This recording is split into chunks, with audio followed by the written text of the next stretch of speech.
स्वामी चिंचोली हद्दीतील दत्तकला महाविद्यालयाजवळ मंगळवारी सकाळी सेलोरा कार व ट्रक यांच्यात झालेल्या भीषण अपघातामध्ये तिघांचा जागीच मृत्यू झाला। यामध्ये एका नववधूचा समावेश आहे। मंगळवारी सकाळी 7:30 वाजण्याच्या सुमारास हा भीषण अपघात झाला।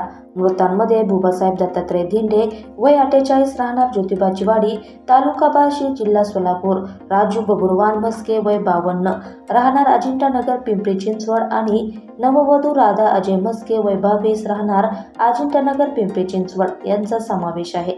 या दुर्घटनेबाबत मिळालेल्या माहितीनुसार पुण्यात कामानिमित्त स्थायिक असणारे मस्के कुटुंबीय पुण्यावरून सोलापूरला आजारी आजीला भेटण्यासाठी सेलोरा कारमधून निघाले होते।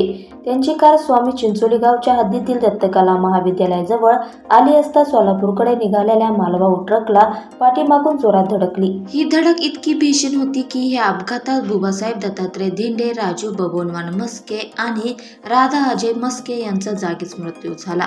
यामध्ये राजू मस्के हे राधा मस्के यांचे सासरे आहेत। या दुर्घटनेत नववधू राधा मस्के हिचा पती अजय राजू मस्के वय 26 आणि काजल राजू मस्के वय 23 दोघेही राहणार अजिंठानगर पिंपरी चिंचवड हे गंभीर जखमी झाले आहेत। दरम्यान राधा व अजय यांचा मागील महिन्यातच विवाह झाला होता। अपघाताची माहिती मिळताच ग्रामस्थांनी आपुलकीची सेवा ह्या रुग्णवाहिकेतून जखमींना तातडीने रुग्णालयात पाठवले। या घटनेचा तपास दौंड पोलीस करत आहेत।